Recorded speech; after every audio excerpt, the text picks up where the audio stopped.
ንብማዓንቲ እምበር ናይታ ቀዲምና ዝተኸታተልናያ ዘጋድ ፋዘር ትብል ፊልም መቐፀልታ ዝኾነት ዘጋድ ፋዘር ካልኣይ ክፋል ኢና ሒዝናልኩም መፂና ዘለና ንሳኹም ዘለኹ ኣዳላዊ መደብ ኣቤል ሚካኤል ሰናይ ምክትታል ክኾነልኩም እናተመነኹ ናብቲ መደብ ከብለኩም ሰላም ዝኽበርኩም ተኸታተልቲ ኤቢ ፊልም ሪቪው ከመይ ትኾኑ እቶም ነባራት እንቋዕ ሰላም ፀናሕኩም እቶም ሓደሽቲ ኸ እንቋዕ ሰላም መጻኹም እንዳበልና ናብቲ ሎማዓንቲ ዘዳልናዮ ትሕዝቶ ክነሰጋግረኩም ቅድሚኡ ግን እቶም ነባራት ላይክ እቶም ሓደሽቲ ኸ ሰብስክራይብ ብምግባር ተታብዑና ብትሕትና ንሓትት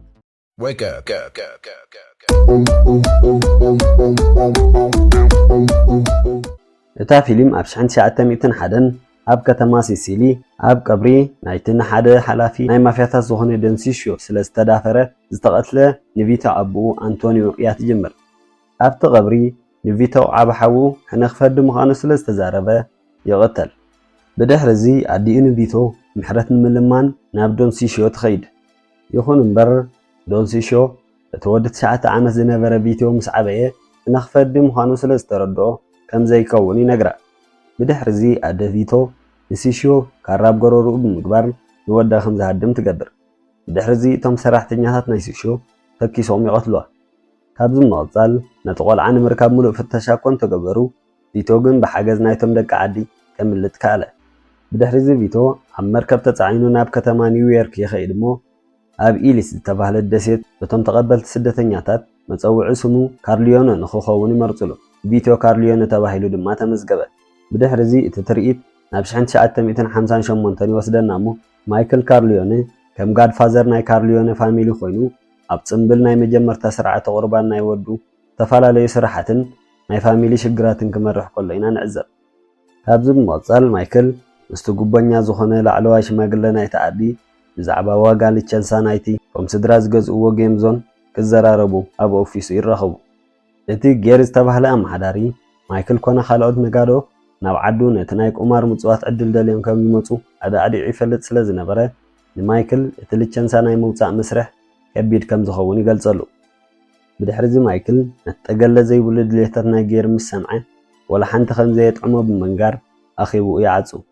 ካብዚ ምቕፃል ማይክል ምስቲ ኣብ ቀረባ እዋን ምስ ካልኣይ ሰብኣያ ዝተፋተሐት ኮኒ ሓፍቱ ኣብ ሓደ መርል ጆንሰን ዝተባህለ ሰብ ክትምርዖ መዲባ ከም ዘላ ተዘራርቦ እሞ ማይክል ግን ከም ዘይፍቀደላ ይነግራ። ብምቕፃል ማይክል ምስቲ ናብ ንግዲ ናይ ቁማር ንኽኣቱ ዝሕግዞ ዝነበረ መራሒ ናይ ኣይሁዳውያን ማፍያታት ዝኾነ ሃይማኖት የማናይ ኢድ ጆኒ ኦላ ተራኺቡ ይዘራርብ። ብድሕሪ እዚ ማይክል ምስቲ ኣብ ኒውዮርክ ድሕሪ ሞቱ ናይ ካርሊዮነን ክሊሜንዛን ቦታ ወሲዱ ዝሰርሕ ዝነበረ ፍራንክ ፋይፍ ይራኸቡ እሞ ኣብዚ እዋን ምስቶም ብሮት ዝድገፉ ይሕዋት ረሺዶ ችግር ኣጋጢምዎ ከም ዘሎ ይዝርዝረሉ። ብድሕሪ እዚ ፍራንክ ንማይክል ኣቡኡ ምስ ሃይማኖት ይሰርሕ ከም ዝነበረን ከምኡውን ያኽብሮ ከም ዝነበረን ይኹን እምበር ንሃይማኖት ፈፂሙ ይኣምኖ ከም ዘይነበረ ነጊርዎ ይኸይድ። ኣብታ ምሸት ክልተ ንማይክል ክቐትሉ ዝተላእኩ ሂድማናት ተሓቢኦም ብምእታው ኣብ መደቀሲ ከሎ ከቢድ መጥቃዕቲ የኸፍትሉ። ይኹን እምበር ማይክል ካብኣቶም ምስ ክላኸ ምልጥ ካለ። ብድሕሪ እዚ እቶም ክልተ ሂድማናት ብሓደ ኣብቲ ቀፅሪ ዝነበረ ሰላይ ተቐቲሎም ይርከቡ። ካብዚ ብምቕፃል ማይክል ንጠበቑን ነቲ ኣቦኡ ዘዕበየ ቶም ሄገንን ዝተባህለ ሓውን እቲ መጥቃዕቲ ብሓደ ቀራቢኦም ዝተወጠነ ክኸውን ከም ዝኽእል ጥርጣርኡ ድሕሪ ምንጋር ብምሉእ ስርሑን ዘለዎ ፅፍሕን ቶም ሄገን ብሓደራ ድሕሪ ምሃብ ንስድርኡ ክከናኸኖም ቃል ይእትይዎ ካብቲ ቦታ ክእለ ከም ዘለዎ ይዛረብ። ብድሕሪ እዚ እቲ ትርኢት ናብ 1917 ናብ ከተማ ኒውዮርክ ይወስደና እሞ እቲ ክንዲ ሰብ ኣኺሉ ዝነበረ ቪቶ ካርሊዮነ ምስ ጃንኮ ኣበንዳንዶ ዝተባህለ ዓርኩ ኣብ እንዳ ኣስቤዛ ክሰርሕ ኢና ንዕዘብ። እቲ ጎረቤቱ ዝነበረ ኣብ ትሕቲ ቁፅፅር እቲ ኣባል ናይ ብላክ ሃንድ ተባሂሉ ዝንገር ዝነበረን ካብቲ ከባቢ ዝነበራ ትካላት እንዳመንዘዐ ዝናበር ዝነበረን ዶም ፉንቺ እዩ ነይሩ። ሓደ ምሸት ጎረቤት ቪቶ ዝኾነ መንእሰይ ፒተር ክለሜንዛ ብጨርቂ ዝተጠቕለለ ሽጉጥ ንኸሓብኣሉ ይህቦ። ብድሕሪ እዚ ንምትሕብባሩ ንኸመስግኖ ብምባል ናብ ሓደ ውቁብ ኣፓርታማ ድሕሪ ምውሳድ ምሩፅ ሓሸሽ ብምስራቕ ናይ መጀመርታ ገበን ብሓደ ይፍፅሞ።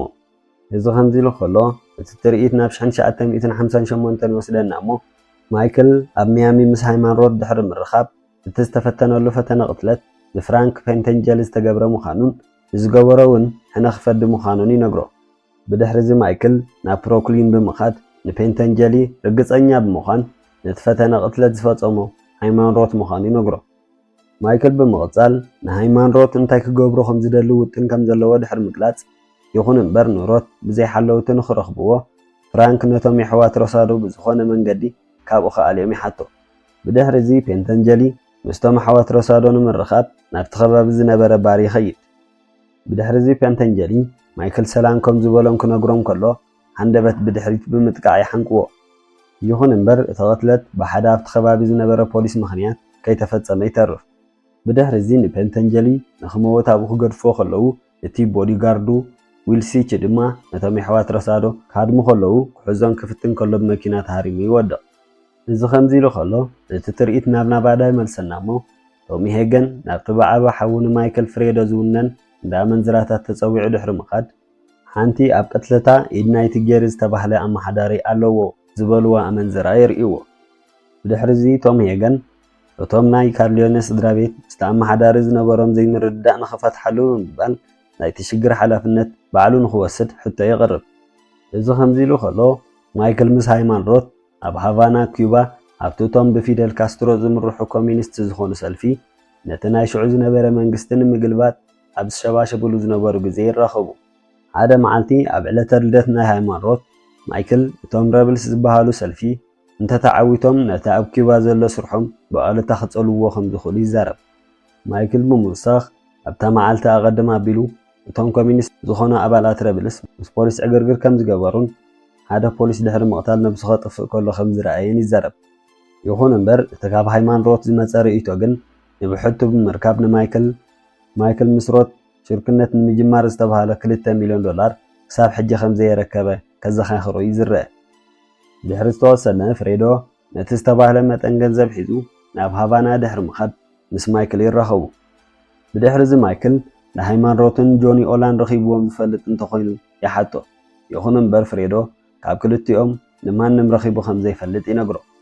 ካብዚ ብምቕፃል ማይክል እታ ቀዲሙ ክቐትሎ ፈቲኑ ዝነበረ ሃይማን ሮት ምንባሩን ሕጂ እውን ካልኣይ ግዜ ንምፍታን ይውጥን ከም ዘሎን ይነግሮ። ይኹን እምበር ማይክል ምንቅስቓሳቱ ጀሚሩ ምህላውን ሃይማን ሮት እውን ነታ ትመፅእ ዘላ ሓዳሽ ዓመት ከም ዘይርአን ንፍሬዶ የነፅረሉ። ብድሕሪ እዚ ማይክል ናብ ሃይማን ሮት ድሕሪ ምኻድ ቅድሚ እቲ ገንዘብ ምሃቡ ንፍራንክ ፔንተንጀል ንኽቕተል ትእዛዝ መን ከም ዝሃበ ክሓቶ ይጅምር። ሮት ንሱ ከም ዘይኮነ ድሕሪ ምሕባር ብዛዕባ ሞት ናይ ቀደም ዓርኩ ሞግሪን ብሕርቃን ክዛረብ ይጅምር።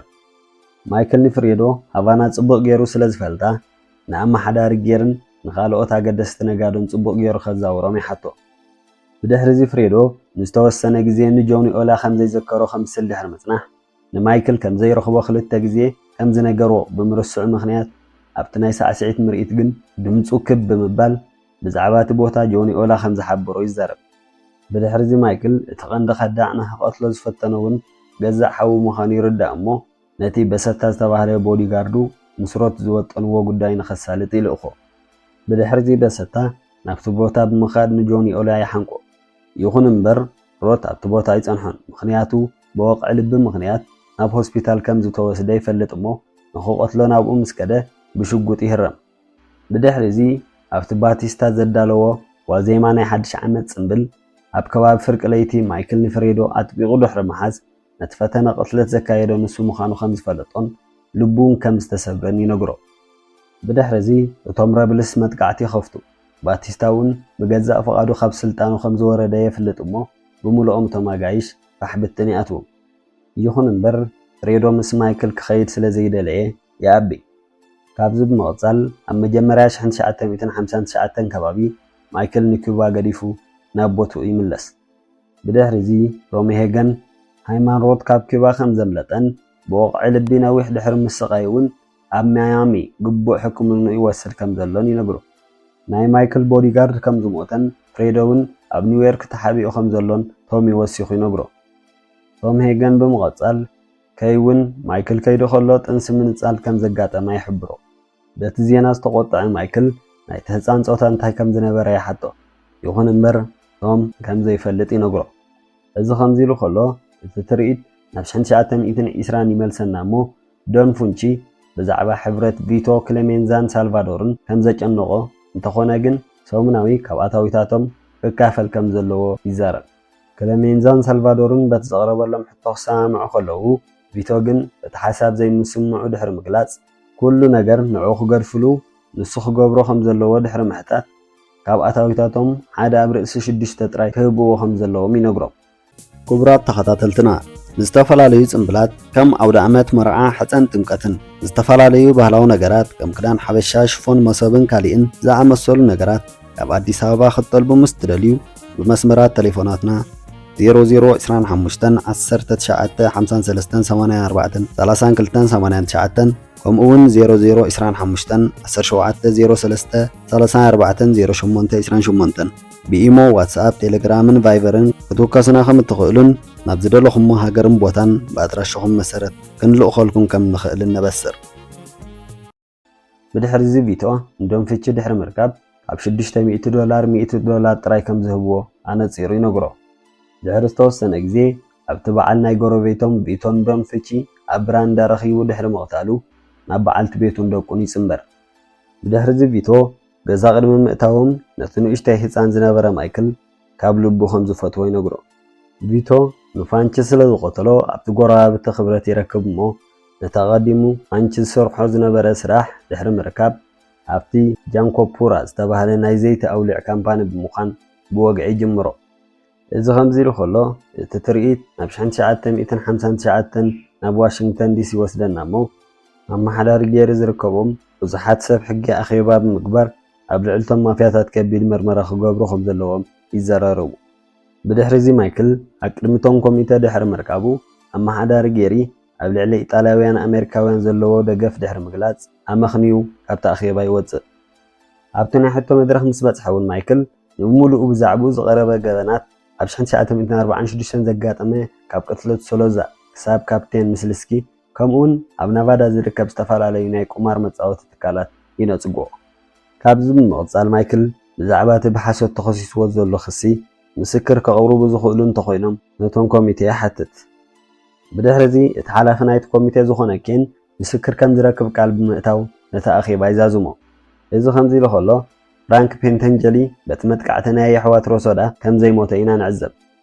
ፔንተንጀሊ ናብቲ ቦታ ዝለኣኾ ማይክል ስለ ዝነበረ ክቆትሎ ዝሓሰበ እውን ንሱ ኢሉ ብምድምዳሙ ምስ ኤፍቢኣይ ስምምዕ ድሕሪ ምግባር ኣብ ልዕሊ ማይክል ክምስክር ከም ዝደሊ ቃሉ ይህብ። ብድሕሪ እዚ ማይክልን ቶም ሄገንን ብዛዕባ እቲ ፀገማት ሃይማኖት ንማይክል ንምዕናው ዝኽተሎ ዘሎ ስትራቴጂን ከምኡውን ፔንተንጀሊ ምስክርነት እንተሂቡ ማይክል ብሓሶት ይምስክር ከም ዘሎ ከመልክት ከም ዘለዎ ክዘራረቡ ይረኣዩ። ካብዚ ብምቕጻል ሓዊ ማይክል ፍሬዶ ይርከብ እሞ ናብ ናቫዳ ንኽምለስ የተባብዖ።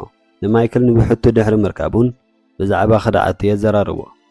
ፍሬዶ ኩሉ እቲ ዝገበሮ ቶም ስድራ ኩሎም ብማይክል ተማእዚዞም ስለ ዝኸዱ ንሱ ከም ዝቕንኦ ናይ ባዕሉ ኣኽብሮት ክረክብ ብምባል ንሃይማኖት ከም ዝሓገዞ ይኹን እምበር ክቐትልዎ መዲቦም ከም ዝነበሩ ፈጺሙ ይፈልጥ ከም ዘይነበረ ይዛረብ። ፍሬዶ ብምውሳኽ እቲ ቀንዲ ጠበቓ ናይቶም ኮሚቴ ዕሱብ ናይ ሃይማኖት ከም ዝኾነ ይነግሮ። ብድሕሪ እዚ ማይክል ንፍሬዶ ካብ ሕጂ ንድሓር ከም ሓዉ ከም ዘይሪኦ ነጊርዎ ይኸይድ። ብድሕሪ እዚ ንኣልኒርን ብሕቱ ድሕሪ ምርካብ ኣዲኦም ክሳብ ሕጂ ብሂወት ስለ ዘላ ንፍሬዶ ወላ ሓደ ነገር ከጋጥሞ ከም ዘይደሊ ይነግሮ። ኣብቲ ፍራንክ ፔንተንጀሊ ቃል ምስክርነት ዝህበሉ መዓልቲ ማይክል ንሓዊ ፍራንክ ቬንሴንዞ ካብ ሲሲሊ ኣምፂኡ ሒዝዎ ናብቲ ቦታ ይኸይድ። ኣብቲ ቦታ ምርካብ ናይ ሓዉ ንፍራንክ ኣቐዲሙ ዝነበሮ ኣቃውማ ንኽቕየር የገድዶ እሞ ነቶም ኮሚቴ ነቶም ኤፍቢኣይ ክሰምዕዎ ዝደልዩ ነገር ከም ዝነገሮም ይኹን እምበር ንማይክል ክምስክረሉ ዝኽእል ወላ ሓንቲ ነገር ከም ዘየለ ይነግሮም። ብድሕሪ እዚ ቶም ሄገን ከም ናይ ማይክል ጠበቓ ብምዃን ዓው ብዝበለ ድምፂ እቶም ኮሚቴ ቅሬታ ንኽሓቱ ክሓትት ይጅምር። ድሕሪ ዝተወሰነ ኣብ ዝተኻረይዎ ሆቴል ኬት ደቃ ሒዛ ንማይክል ገዲፋቶ ክትነቅል ከላ ኢና ንዕዘብ። ማይክል ኣብ መጀመርታ ህድእ ኢሉ ከትርፋ እኮ ተፈተነ ኬት ነታ ኣቐዲሙ ዝኸዳ ጠንሲ ኮነ ኢላ ናብቲ ገበነኛ ስድራ ቤት ቆልዓ ከይትውስኽ ኢላ ከም ዝስደደቶ ምስ ነገረቶ ግን ጉንዲ እዝና የላ ድዳ። ኬት ብምውሳኽ እቲ ዝኸደ ቆልዓ ወዲ ከም ዝነበረ ትሕብሮ እሞ ዕርቃኑ ሰማይ ይዓርግ። እዚ ከምዚ ኢሉ ከሎ እቲ ትርኢት ናብ 1925 ዓመተ ምህረት ይመልሰና እሞ ቪቶ ካርሊዮኔ ድሕሪ 20 ዓመት ንምብፃሕ ናብ ዓዱ ናብ ሲሲሊ ብምኻድ ዶን ሲሽዮ ነቲ ዘይቲ ኣውሊዕ ናብ ኣሜሪካ ዘእትዎ ንሱ ምዃኑ ብምንጋር ይላለዮ። ዶን ሲሽዮ ወዲ መን ምዃኑ ምስ ሓተቶ ኣቦኡ ኣንቶኒዮ ኣንዳሎኒ ምዃኑ ድሕሪ መንጋር ናይ ኣቦኡ ህያብ ብምባል ብኻራ ከብዱ ቀዲድዎ እነ ናይ ኣቦኡን ናይ ኣዲኡን ናይ ሓውን ድሕሪ ምፍዳይ ንኸምልጥ ይሃድም። ቪቶ ምስ ዓሻኽሩ ከምልጡ ከለዉ ካብቲ ቀጽሪ ናይ ሲሽዮ ብዝተተኮሰ ጥይት ተሟሲኒ እግሩ ይህረም። እዚ ከምዚ ኢሉ ከሎ እቲ ትርኢት ናብ ሚያዝያ 1959 ይወስደና እሞ ሰበይቱ ናደደቁ ቪቶ ካርሜላ ካርሊዮኔ ብሞት ካብዛ ዓለም ድሕሪ ምፍላያ ቶም ቤተሰብ ንቐብሪ ኣዲኦም ይተኣኻኸቡ። ማይክል ንፍሬዶ ሓዉ በቲ ዝፈጸሞ ክሕደት ክሳብ ሽዑ ርሒቕዎ እዩ ነይሩ። ይኹን እምበር ኣብታ መዓልቲ ተቐቢልዎ ክተሓቓቐፉ ኢና ንዕዘብ። እቲ ኣዲኦም ክሳብ ትመውት ንፍሬዶ ሽግር ከየጋጥሞ ተባሂሉ ዝሕልዎ ዝነበረ ጋርዲ ኣማዕዲኡ ይሪኦ እሞ ምስ ማይክል ብምልክት ይረዳድኡ።